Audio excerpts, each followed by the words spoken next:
warahmatullahi wabarakatuh. Di sini kami kelompok 3 yang beranggotakan Khoridatul Bahiyah. Saya Mukira Harjo dan Fauzi Ramawati akan menyampaikan sedikit materi mengenai grup faktor. Yang pertama, grup faktor. Misalkan G grup dan H subgrup dari G. Apabila H merupakan subgrup normal, maka koset kiri dan koset kanan dari H selalu sama. Misalkan didefinisikan operasi antara koset sebagai berikut. Kurung buka A kecil H, kurung tutup, dikali B kecil kali H, kurung tutup, itu sama dengan A kali A, B kali H. Operasi antara koset tersebut akan terdefinisi dengan baik apabila H merupakan subgrup normal, sebagaimana dinyatakan dalam teorema berikut. Teorema 1, misalkan G grup dan H subgrup dari G. Operasi AH BH itu sama dengan AB kali H. Terdefinisi dengan baik jika dan hanya jika GH itu sama dengan HG untuk setiap G anggota dari G. Contoh, Z merupakan grup abelian terhadap penjumlahan dan NZ subgrup normal dari Z. Terbentuk grup faktor Z per NZ, di mana A plus NZ, A itu anggota himpunan Z. Misalkan pada contoh diambil N itu sama dengan 5. Jumlahnya 5, berarti maka diperoleh Z per 5Z sama dengan A plus 5Z, di mana A anggota himpunan Z, sama dengan 5Z, 1 plus 5Z, dan seterusnya sampai N-nya 5, berarti sampai 4 plus 5Z. Dikali Z per 5Z merupakan grup faktor berorder 5. Pembentukan grup faktor yang selanjutnya yaitu pembentukan grup faktor oleh homomorfisme.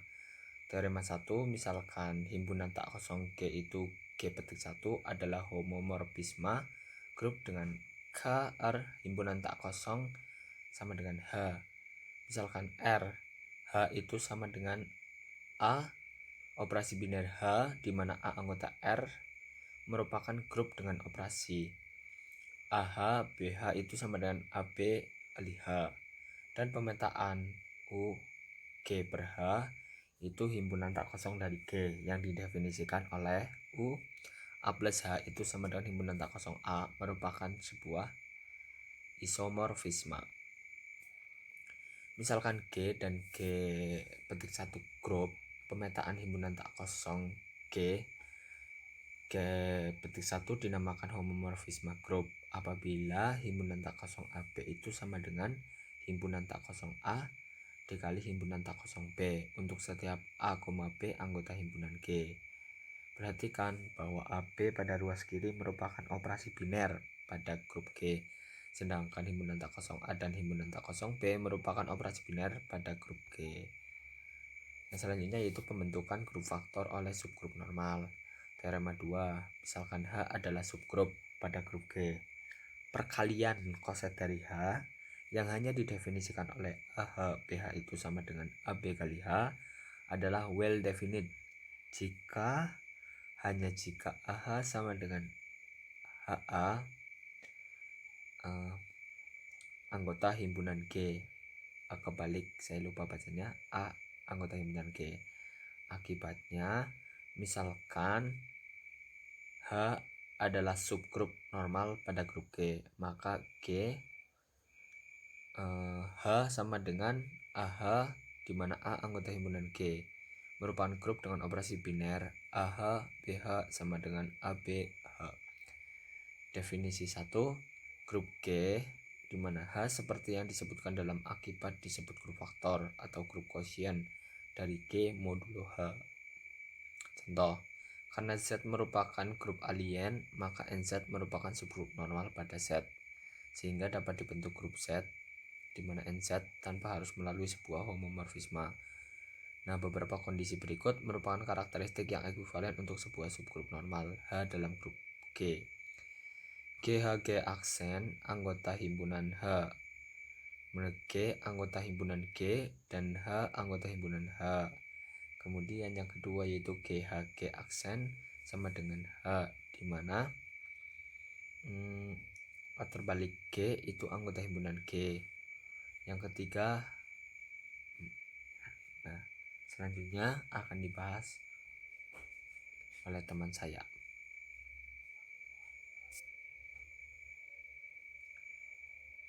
Selanjutnya yaitu koset AS dapat digunakan untuk membentuk sistem aljabar yang baru. Misalkan S grup bagian dari grup G, dapat dibentuk himpunan semua koset kiri dari S, yaitu AS, di mana AS dalam G. Anggota G yang berbeda dapat saja membentuk koset yang sama. Untuk itu diperlukan cara untuk menguji kesamaan dari dua koset.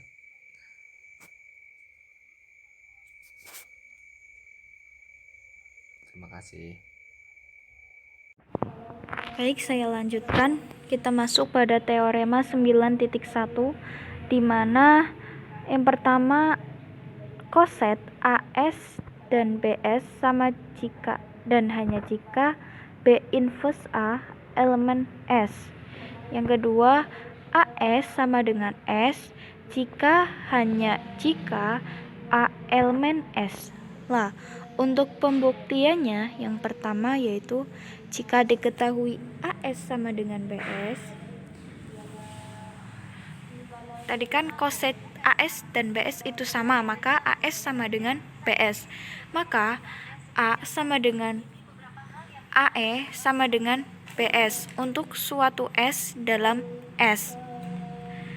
Dengan kedua ruas dengan B inverse, maka dapat B inverse A sama dengan S yang berada dalam S besar. Nah, diketahui B inverse A dalam S besar, maka ditulis B inverse A sama dengan S. Didapat A sama dengan BS atau B sama dengan AS inverse. Hal ini berarti sembarang pergandaan AS petik 1 haruslah sama dengan dalam kurung BS S petik 1 sama dengan B dalam kurung SS petik 1, dan sembarang pergandaan BS petik 2 sama dengan dalam kurung AS inverse S petik 2 sama dengan A dalam kurung S inverse S petik 2. Nah, oleh karena itu, dengan sifat ketertutupan S, sembarang AS petik 1 sama dengan B digandakan dengan suatu elemen S, dan sembarang BS petik 2 sama dengan A digandakan dengan sembarang anggota S. Maka akibatnya AS himpunan bagian dari BS dan BS himpunan bagian dari AS, berarti AS sama dengan BS.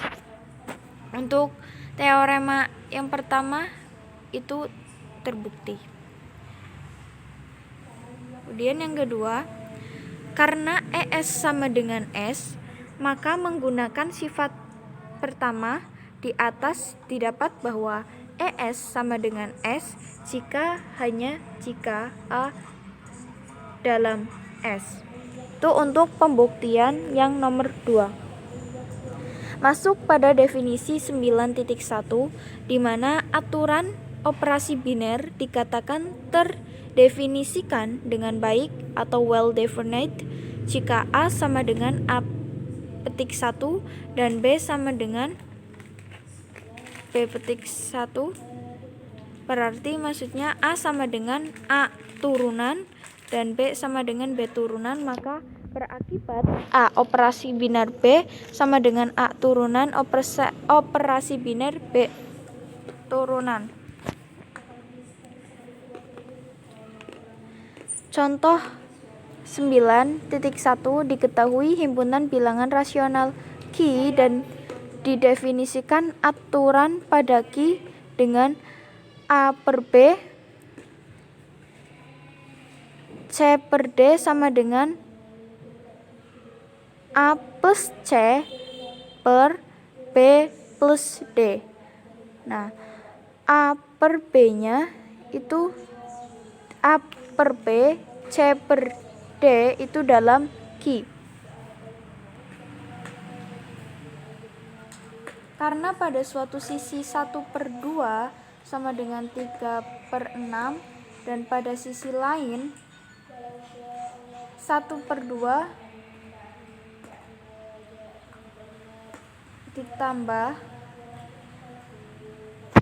1/3 sama dengan 1 plus 1/2 plus 3 sama dengan 2/5. 3. Demikian pula dengan 3/6 plus 1/3 sama dengan 3 plus 1/6 plus 3 sama dengan 4/9. Maka tidak terdefinisikan dengan baik.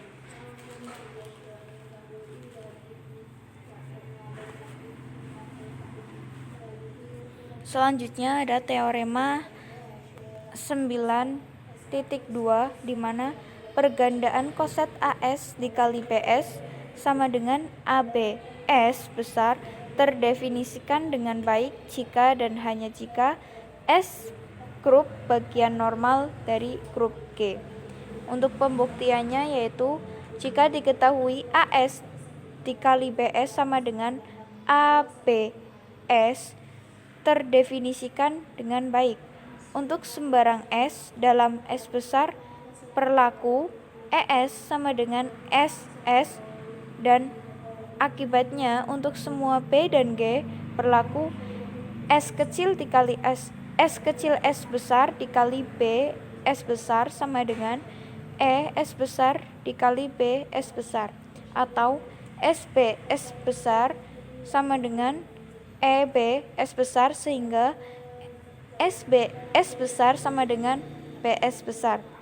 Dengan menggunakan teorema 9.1 diperoleh B inverse SB dalam S atau B inverse SB dalam S besar, berarti S besar merupakan grup bagian normal. Jika diketahui S besar normal dalam G, misalkan A1 S besar sama dengan AS, akan ditunjukkan bahwa untuk sembarang BS besar berlaku A1 S besar dikali B S besar sama dengan AS besar dikali AS besar atau A1 B S besar sama dengan AB S besar. Hal ini benar asalkan AB inverse dalam kurung A1B dalam S, karena AB inverse A1B sama dengan B inverse A inverse dikali A1B sama dengan B inverse A inverse A1B sama dengan B plus S kali B, maka B inverse S B dalam S karena S normal. Dengan cara yang sama, hal di atas dapat dikerjakan juga bila BS diganti dengan B1S. Jadi bila A1S sama dengan AS, maka A1S B1S sama dengan AS BS.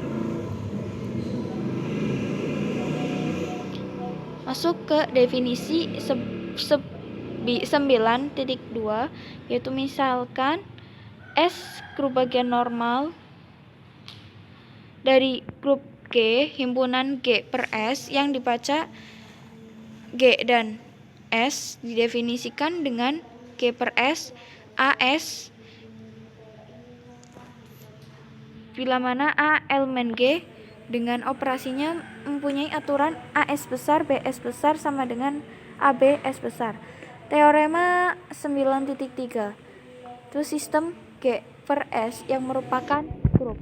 Untuk membuktikannya akan dibuktikan bahwa operasi pergandaan dalam G per S bersifat tertutup. Nah, ambil sembarang X, Y dalam G per S.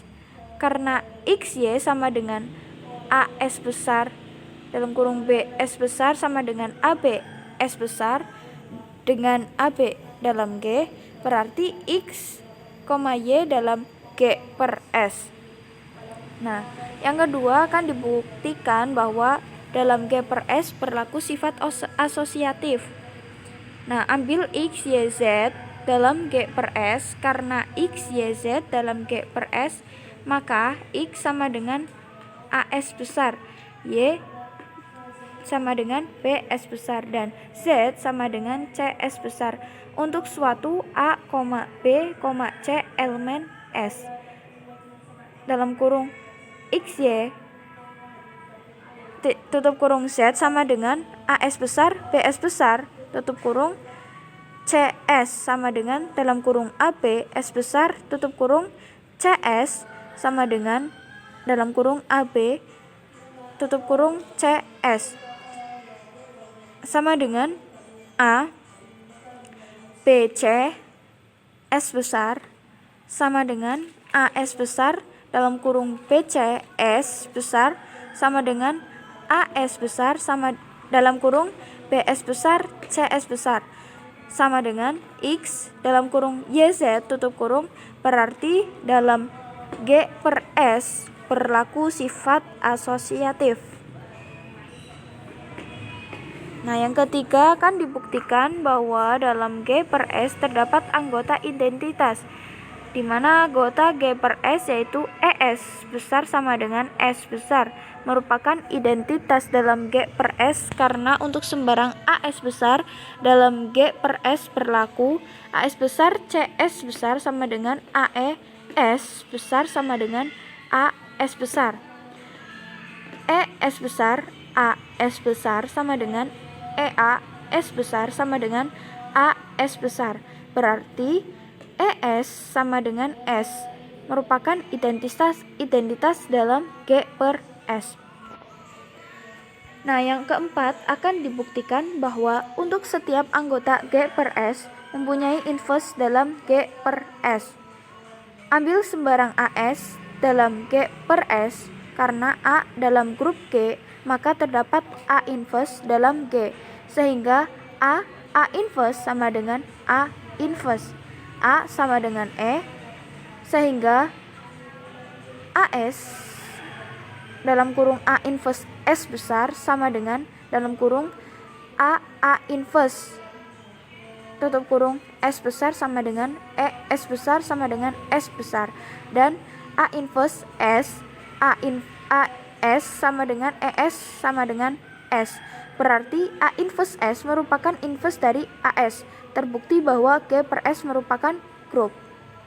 Nah, karena G per S merupakan grup, maka grup G per S sering dinamakan grup faktor atau faktor grup. Jika G grup terdapat penjumlahan, maka kosetnya ditulis dengan A plus S besar, B plus S besar, dan operasi dalam G per S adalah A plus S plus B plus S sama dengan A plus S besar plus S besar. Dalam grup G per S, anggota identitasnya adalah 0 plus S, dan inverse dari A plus S adalah min A plus S.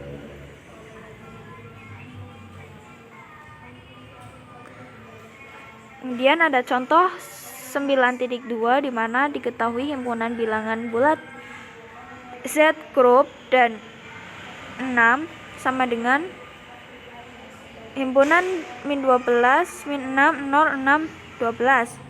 Grup bagian dari Z akan ditunjukkan bahwa Z6 isomorfis dengan Z per 6. Grup faktor Z per 6 sama dengan 0 plus 6, 1 plus 6, 2 plus 6, 3 plus 6, 4 plus 6, 5 plus 6. Didefinisikan fungsi f G Z per 6 dengan F dalam kurung A plus 6 tutup kurung sama dengan A dengan 0 kurang dari sama dengan A kurang dari 5 dapat dibuktikan bahwa fungsi F merupakan isomorfisme.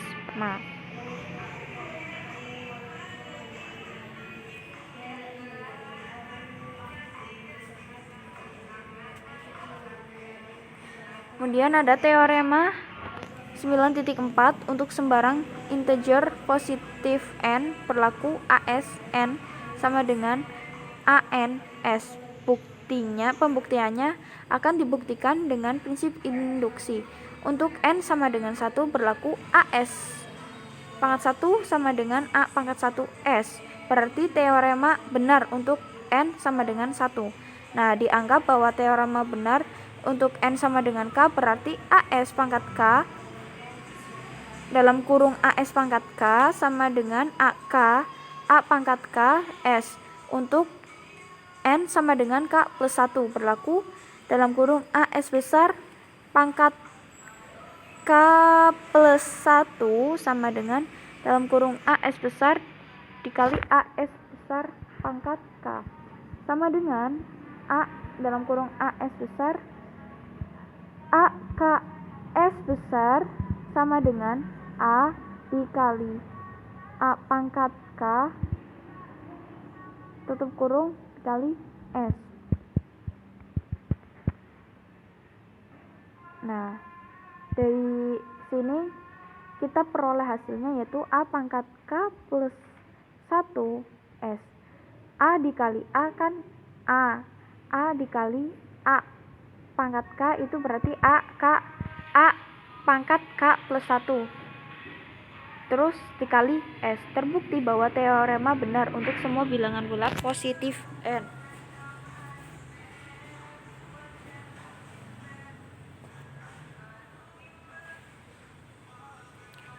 Nah, kemudian ada teorema 9.5.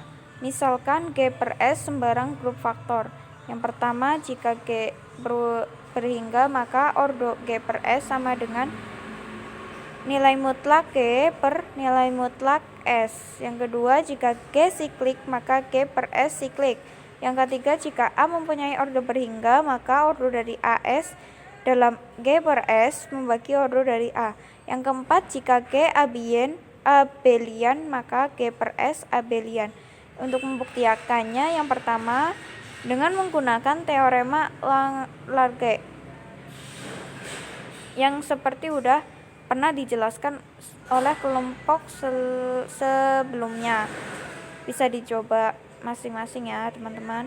Yang kedua ada misalkan G siklik dengan G sama dengan dalam kurung A sama dengan himpunan A pangkat K di mana K dalam Z. Hal itu berarti G per S dibangun oleh suatu AS anggota dalam G per S karena untuk sembarang XS dalam G per S berlaku X sama dengan A pangkat M untuk suatu bilangan bulat M.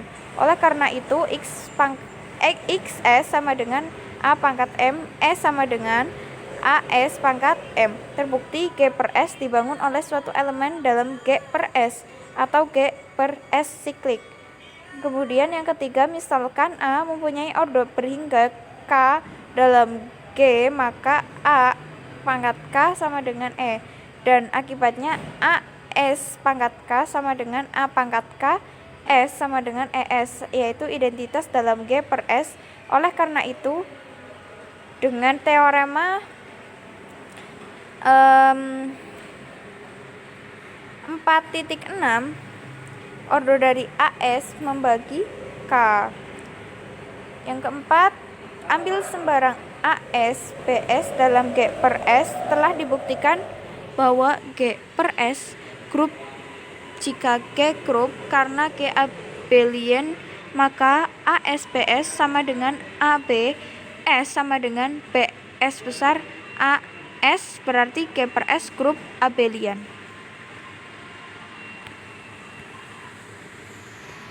Selanjutnya teorema kelima, yang pertama yaitu misalkan G per S sebarang grup faktor. Jika G berhingga maka ordo G per S sama dengan nilai mutlak G per S.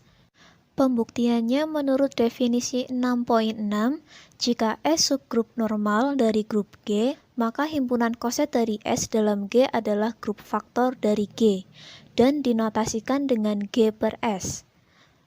Order dari grup faktor G per S adalah banyaknya koset-koset dari S dalam G, yang dituliskan nilai mutlak G per S adalah nilai mutlak G dibagi nilai mutlak S.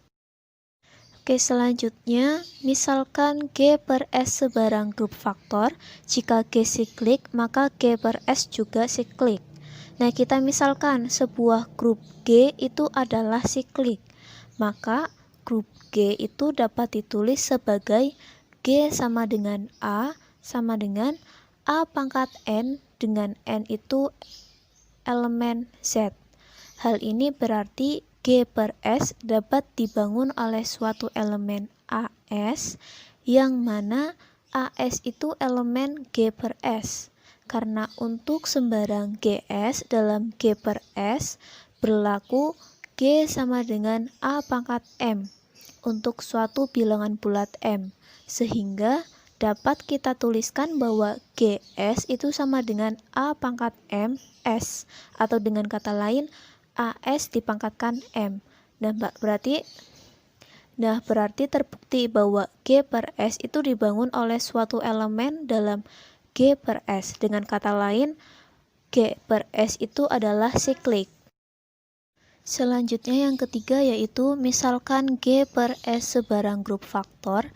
Jika A mempunyai orde berhingga, maka orde dari AS dalam G per S membagi orde dari A. Nah, kita misalkan A itu mempunyai orde berhingga K dalam G, maka A pangkat K sama dengan E, dan akibatnya AS dipangkatkan K sama dengan A pangkat KS sama dengan ES. Nah, nilai E itu kan A pangkat K, jadi kita rubah jadinya ES, yaitu identitas dalam G per S. Oleh karena itu, dengan teorema 6.6, orde dari AS itu membagi K, berarti terbukti. Selanjutnya yang keempat yaitu misalkan G per S sebarang grup faktor. Jika G abelian, maka G per S juga abelian. Nah, kita ambil sembarang elemen dari G per S, misalkan AS dan BS. Karena G merupakan grup abelian, maka AS BS sama dengan ABS sama dengan BAS, atau bisa dirubah lagi menjadi BS AS. Maka terbukti bahwa G per S adalah abelian.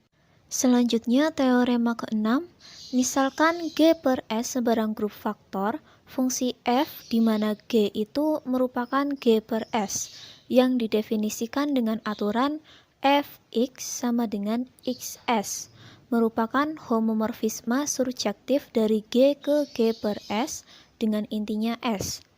Pemetaan S yang didefinisikan dalam teorema di atas sering dikenal dengan nama homomorfisme alam atau natural homomorphis, atau homomorfisme kanonik atau canonical homomorphis. Selanjutnya teorema ke-7, jika G per S siklik dan setiap anggota S komutatif dengan semua anggota G, maka G itu merupakan abelia. Nah, karena G per S itu siklik, maka G per S itu dapat dinyatakan sebagai AS, atau AS dipangkatkan N dengan N itu elemen Z. Karena AS dipangkatkan N itu sama dengan A pangkat N dikali S, maka semua koset kiri dari S dalam G berbentuk A pangkat N dikali S. Selanjutnya diambil sembarang G1 dan G2 dalam G. Misal, G1 dan G2 berada dalam suatu koset dari S dalam G. Misalkan G1 dalam A pangkat N S dan G2-nya itu dalam A pangkat M S untuk suatu bilangan bulat N dan M. Sehingga G1-nya adalah A pangkat N S1 dan G2-nya adalah A pangkat M S2. Untuk S1 dan S2 dalam S, maka G1 G2 itu sama dengan A pangkat N S1 dikali A pangkat M S2. Maka hasilnya A pangkat N dikali A pangkat M dikali S1 dikali S2 menjadi A pangkat M dikali A pangkat N S2 dikali S1. Maka jadinya A pangkat M S2 dikali A pangkat N S1. Terbukti bahwa G itu adalah grup abelian.